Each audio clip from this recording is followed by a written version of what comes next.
Ferrari's Charles Leclerc set the fastest time in a rain-curtailed final practice session for the 2022 Singapore Grand Prix, with Max Verstappen half a second off in P2 for Red Bull. The clock began to tick down from 60 minutes at the start of FP3, but only the safety car was allowed to turn laps of the soaked Singapore circuit as the pit exit remained closed. The rain did subside after around 10 minutes, but conditions were still deemed unsuitable for F1 cars to start lapping.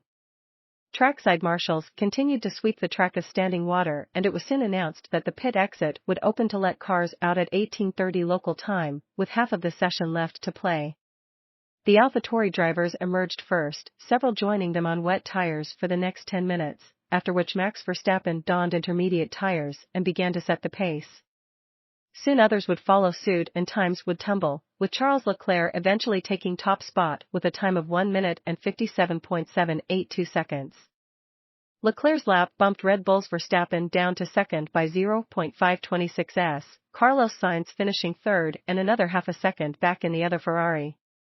Fernando Alonso took fourth for Alpine, 0.6 off his compatriot Sainz, while Sergio Perez rounded out the top five for Red Bull.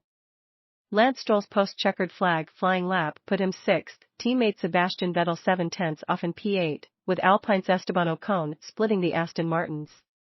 George Russell finished ninth as Mercedes were somewhat anonymous in FP3, Lewis Hamilton finishing 12th. Between them were Daniel Ricciardo in 10th for McLaren and Kevin Magnussen in 11th for Haas. Pierre Gasly eventually dropped down to P13 despite some quick wet-tired laps, his teammate Yuki Tsunoda 15th in the other AlphaTauri.